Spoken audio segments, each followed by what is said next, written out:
warahmatullahi wabarakatuh. Perkenalkan, saya Umyani dengan NIM 109. Di sini saya akan menjelaskan tentang penilaian foto toraks. Foto toraks sendiri adalah foto X-ray pada rongga toraks yang berfungsi untuk menilai kelainan-kelainan yang ada pada rongga toraks. Nah, foto toraks ini itu bisa menilai kelainan-kelainan seperti pada paru-paru, kemudian pada pleura, kemudian juga pada mediastinum, perikardium, dan juga pada jaringan-jaringan lunak di sekitarnya. Nah, tentu saja di sini ada indikasi-indikasi untuk foto toraks. Foto toraks ini bukan untuk semua orang, tapi ada indikasi-indikasinya. Yang pertama pada orang dengan gejala sesak nafas. Kemudian pada orang yang mengalami gejala batuk, nyeri dada, kemudian ada kelainan-kelainan di rongga toraksnya, dan juga pada orang yang ada kelainan di bagian jantung ataupun di pembuluh darahnya. Karena foto X-ray ini menggunakan sinar radiasi, otomatis di sini ada kontraindikasinya. Nah, kontraindikasinya ada dua, yaitu yang pertama pada ibu hamil. Nah, ibu hamil ini sangat rentan apabila terkena sinar radiasi secara banyak. Kemudian yang kedua pada orang-orang yang sering terpapar sinar radiasi. Baik, selanjutnya kita akan langsung menuju ke teknik pembacaan foto toraks. Nah, untuk membaca foto toraks perlu kita ketahui ada teknik-tekniknya. Nah, yang pertama kita harus memiliki viewing box. Nah, viewing box ini digunakan untuk pencahayaan pada foto ronsen toraks atau bisa dibaca. Nah, yang kedua adalah kita harus pada foto toraks harus ada tanda huruf R atau right. Biasanya ada juga huruf L, biasanya ditaruh di left atau di kanan, di kiri. Nah, ini itu ditandakan adalah right ini yang merupakan tanda di sini adalah sisi kanan pada pasien, sedangkan yang left adalah kiri pasien. Nah, di sini tertera di sini adalah gambar R atau right.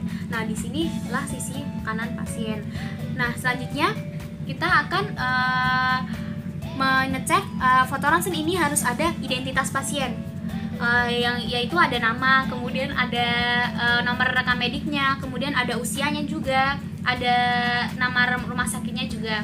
Nah, ini tuh tanda identitas tadi itu sangat penting pada foto ronsen toraks ini, karena agar tidak salah dalam mendiagnosis kelainan pasien. Selanjutnya kita akan melihat syarat-syarat pada foto ronsen toraks ini. Nah, posisi pasien, pengambilan pasien haruslah yang ideal adalah foto posterior anterior, yang dimana sinar itu berada di belakang pasien, agar pasien itu di bagian depannya lebih dekat dengan grade untuk pembacaan foto. Nah, dengan posisi tertentu, tulang skapula itu akan terbuka sehingga tidak menghalangi pandangan untuk menilai parenkim paru. Nah, di sini itu tulang skapula. Nah, di posisi tertentulah tulang skapula ini tidak akan menghalangi parenkim paru ini. Ini fotonya sudah sudah bagus fotonya, skapulanya tidak menghalangi parenkim paru.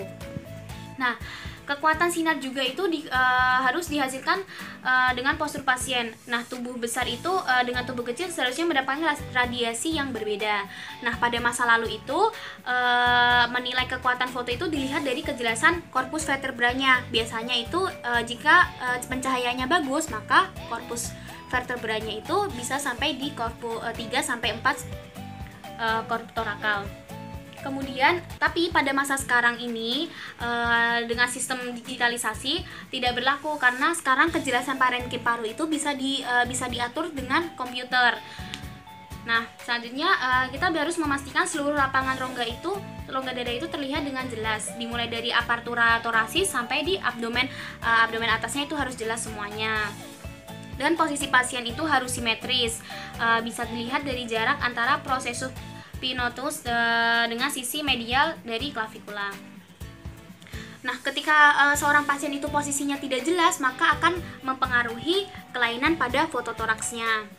Baik, selanjutnya kita langsung pada pembacaan foto toraks. Nah, pembacaan foto toraks ini seharusnya dilakukan secara sistematis. Bisa dimulai dari luar ke dalam, bisa juga dimulai dari dalam keluar. Nah, kali ini saya akan menilai foto toraks itu dari luar ke dalam. Kita mulai dari jaringan soft tissuesnya atau di jaringan lunaknya, kemudian akan ke jaringan parenkim parunya, kemudian di trakeanya, kemudian di tulang-tulangnya, kemudian di diafragma dan perikardialnya. Yang pertama di jaringan lunaknya. Nah, di jaringan lunaknya ini mempunyai warna yang putih, tapi tidak terlalu terang, yaitu warna putih abu-abu. Bisa dilihat ini karena ini merupakan jaringan lunak. Selanjutnya untuk tulang-tulang dinding dadanya, tulang-tulang dinding dada ini terlihat normal, tidak ada kelainan, fraktur pun tidak ada, lesi-lesi pun tidak ada. Biasanya jika gambar ini tidak normal, maka bisa didapatkan adanya fraktur atau patah tulang, bisa juga didapatkan adanya lesi. Kemudian untuk bagian diafragmanya dan sudut phrenikusnya normal, yang dimana diafragma ini berbentuk seperti kubah. Ini merupakan foto yang normal dan juga licin. Ini merupakan yang normal. Dan juga untuk sudut phrenikusnya merupakan normal juga karena di sini bentuknya lancip, tidak tumpul. Apabila tidak normal, maka di sini sudut phrenikusnya tidak akan menjadi lancip seperti ini dan akan tumpul, dan diafragmanya pun akan tidak licin. Kemudian untuk paru-parunya di sini terdapat foto gambaran lusen atau hitam ya, yang dimana menandakan bahwa inilah yang berisi, paru-paru ini berisi udara. Jika ada bercak-bercak putih atau infiltrat atau ada cairan, nanti paru-paru ini akan ada warna putih atau opak, yaitu menandakan adanya ketidaknormalan. Kemudian selanjutnya ada trakea. Nah, trakea ini sangat normal, yang dimana tidak ada kelainan deviasi ke kanan atau ke kiri. Nah, pada keadaan tertentu ada keadaan deviasi tertentu ke kanan atau ke kiri, yaitu ketika terjadi kolaps pada paru-paru, bisa tertarik ke kanan ataupun ke kiri. Nah, di sini ada trakea pada percabangannya. Nah, ini adalah bronkofaskularnya, bisa dilihat ada bercak-bercak putihnya. Inilah yang dinamakan bronkofaskularnya, atau di sini ada aliran darah vena maupun arteri. Kemudian di bagian jantungnya juga di sini terlihat normal. Dan untuk trakeanya juga tadi normal, dan kemudian untuk tulangnya juga normal, dan pada semuanya juga normal. Kesimpulannya, pada foto ini tidak didapatkan kelainan, baik di jaringan lunaknya, kemudian di tulang-tulang dinding dadanya pun dalam keadaan normal, kemudian di kedua diafragmanya dan sinusnya juga normal, baik, dan kedua parenkim paru juga tidak didapatkan kelainan, dan corakan bronkofaskularnya pun normal. Jantung pun tidak membesar, normal, didapatkan aorta mediastinum tidak terdapat kelainan, trakea juga berada di tengah, tidak ada deviasi ke kanan ataupun ke kiri. Nah, pada foto toraks ini ditemukan tidak ada kelainan. Terima kasih, cukup sekian dari saya. Wassalamualaikum warahmatullahi wabarakatuh.